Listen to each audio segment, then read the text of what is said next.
جب ابتدا تھی تو حکم آیا تب بھی اقربا تھے، اور جب اسی اسلام کی بقا کی بات آئی تو تب بھی اقربا تھے۔ سو اس ابتدا کی بات کریں گے اور 10 قرائن دوں گا۔ جب 10 کا عدد ہو جائے گا نا، 10 کا عشرہ ہو جائے گا تو پھر عشرے کے دن کو پہنچ جائیں گے، پھر بقا کی بات کر لیں گے تھوڑی سی اختتام پر۔ جب عشرہ تلک عشرۃ کاملہ، جب 10 پورے ہو جائیں گے قرائن اور یوم، تو پھر جب 10ویں قرینے پر پہنچیں گے تو پھر تھوڑی بقا کی بات کر لیں گے، تاکہ دل اور دماغ بھی روشن ہو جائیں اور آنکھیں بھی بھیگ جائیں۔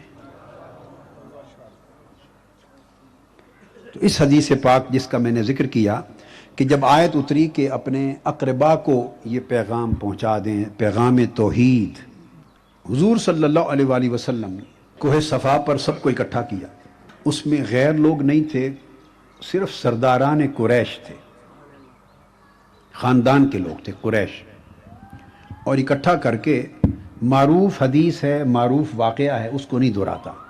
اہل سنت کی کتب حدیث و سیر میں بھی ہے اور اہل تشیع کے ہاں بھی ہے۔ وہ کوہ صفا پہ بلانا، دعوت توحید دینا، پہاڑ کے پیچھے سے ایک فوج کا لشکر کا ذکر کرنا، آپ سنا ہوا ہے کہ تو ان کا کہنا کہ مان لیں گے، بن دیکھے مان لیں گے، تو بن دیکھے اپنی صداقت پر ان کا اقرار کروا کے اپنی صداقت کے تصدق سے اللہ کو منوانا، یہ ایک واقعہ ہے۔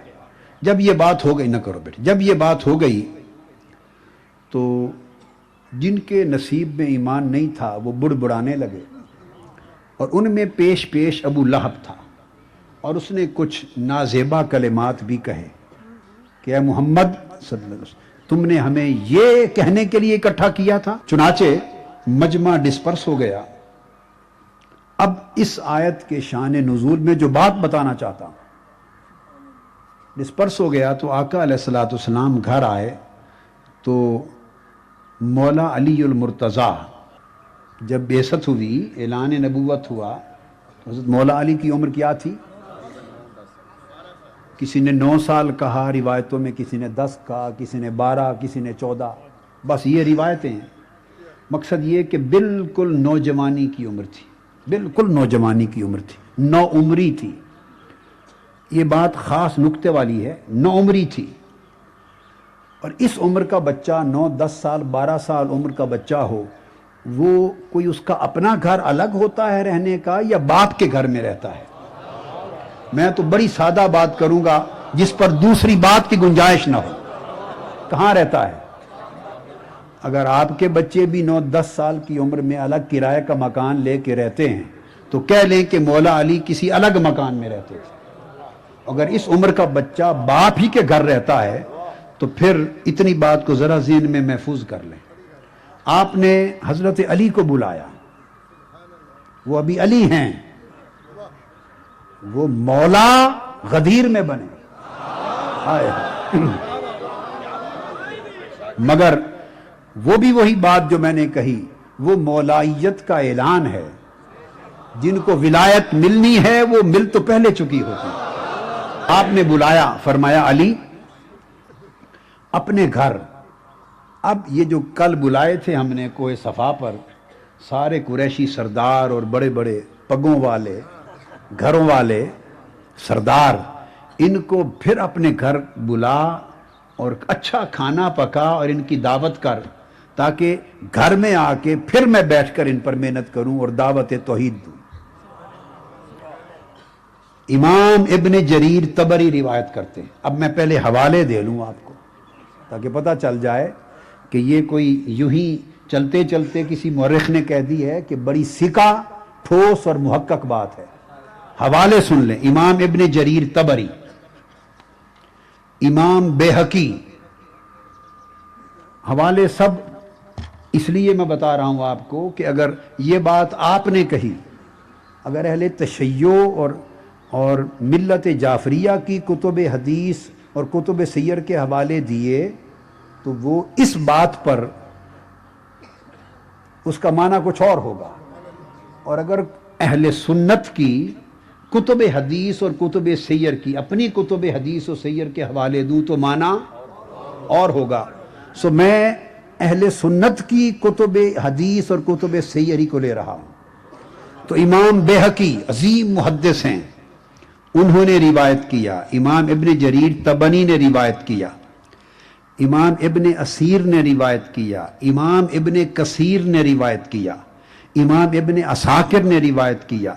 المقریزی نے روایت کیا.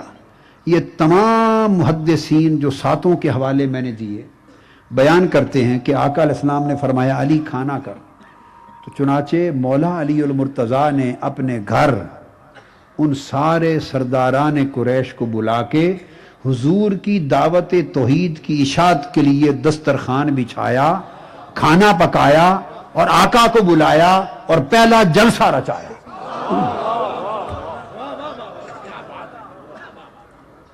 اب وہ بات میری اس کے ساتھ جوڑ لیں، یہ گھر علی کا تھا یا ابی طالب کا تھا؟ یہ بولیے علامہ موسوی صاحب، یہ گھر علی کا تھا یا ابو طالب کا تھا؟ کس کے گھر دسترخوان بچھ رہا ہے؟ کون سرداران قریش کو دعوت توحید سنوانے کے لیے گھر کھانا پکا رہا ہے؟ کون دعوت کا اہتمام کر رہا ہے؟ گوشت پک رہا ہے، ران پکی ہے، کتابوں میں ہے. کون بکرے ذبح کر رہا ہے؟ گھر سے خرچ کر کے منعقد کر رہا ہے مجلس دعوت توحید کی. یہ گھر ابو طالب کا ہے. دار ارقم، حضرت ارقم کا گھر دعوت توحید اور دعوت اسلام کا مرکز جو چھپے چھپے تبلیغ ہوتی تھی 3 سال تک، وہ مرکز توحید بعد میں بنا ہے. سب سے پہلا جو گھر مرکز دعوت توحید بنا وہ دار ابی طالب ہے.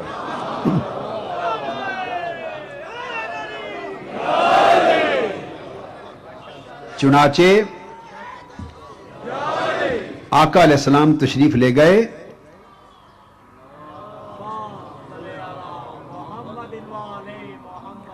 بکری کی رانیں بھونی، پانی دودھ کے کٹورے رکھے، اہتمام سے کھانا بنایا اور سرداران قریش کو بٹھایا اور آقا علیہ السلام کو بلا کے انہوں نے کہا کہ میرے حبیب اب آپ بیان فرمائیں.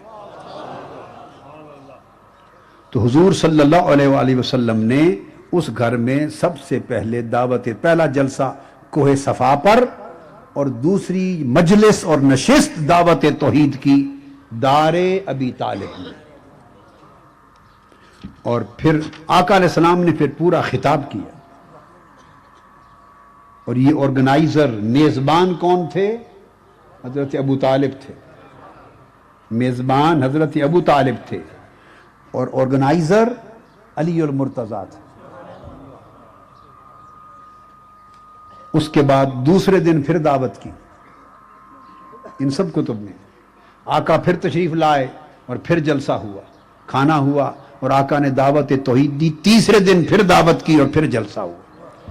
دار ابی طالب میں وانذر عشیرتک الاقربین کے تحت 3 دن تک آقا علیہ الصلوۃ والسلام دعوت توحید دیتے رہے. اور جب یہ بیان ہو چکا اس میں حضرت ابو طالب کھڑے ہو گئے اور اس کو ابن اسیر اور امام طبری اور دیگر مورخین تاریخ الکامل میں رقم کرتے ہیں. وہ فرماتے ہیں کہ آپ کھڑے ہو گئے اور آپ نے فرمایا کہ میرے محبوب بھتیجے محمد صلی اللہ علیہ وسلم، اب آپ کی باتیں 3 دن سن کر آپ کی مدد کرنا، ہمیں اس عمل سے بھی محبت ہو گئی ہے. ہم نے آپ کی نصیحت خوب قبول کر لی ہے. یہ الفاظ ہیں، ما احب الینا معاونتک اقبلنا لنصیحتک واشد تصدیقتنا لحدیثک. انہوں نے کہا ہم نے آپ کی معاونت سے پیار کر لیا، آپ کی نصیحت قبول کر لی اور آپ کی بات کی تصدیق کا اعلان کر دیا. اب میری سمجھ میں نہیں کہ اب اعلان کچھ اور بھی ہوتا ہے، کوئی اور بھی اعلان رہ گیا.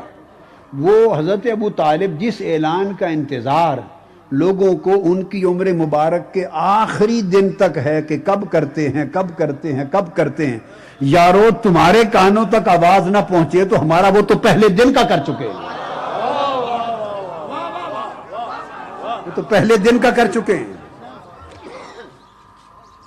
پہلے دن کا کر چکے ہیں۔ امام ابن اسیر بیان کرتے ہیں فقال ابو طالب ما احب الینا معاونتک واقبلنا لنصیحتک وشد تصدیقنا لحدیثک وہؤلاء بنو ابیک مجتمعون وانما انا احدهم، یہ سارے آپ کے باپ کی اولاد خانوادہ بیٹھا ہے، ان میں سے ایک میں بھی ہوں۔ اور آپ نے فرمایا خدا کی قسم ہم آج کے بعد آپ جو دعوت لے کے اٹھے ہیں اس کی مدد و نصرت ہمارا فریضہ ہوگا۔ یہ پہلے ہی دن وانذر عشیرتک الاقربین کے تحت پہلا ہی اعلان ہے۔ اب یہ اعلان کیوں نہ ہوتا؟ جو بڑی ایمان افروز بات ہے وہ یہ کہ نبوت مصطفیٰ صلی اللہ علیہ وآلہ وسلم کا سب سے پہلے آپ کے بچپن کے وقت سے نبوت مصطفیٰ کے دو گواہ ہیں، ایک آقا علیہ السلام کے دادا حضرت عبد المطلب اور ایک آپ کے چچا حضرت ابو طالب۔ اعلان نبوت ابھی مدتوں بعد ہونا تھا، ابھی آقا علیہ السلام پنگورے میں تھے، انگلی پکڑ کے چلتے تھے۔ اس وقت سے جو نبوت محمد صلی اللہ علیہ وسلم کے گواہ اور عینی شاہد ہوئے علامات نبوت محمد کے، وہ عبد المطلب و ابو طالب ہیں۔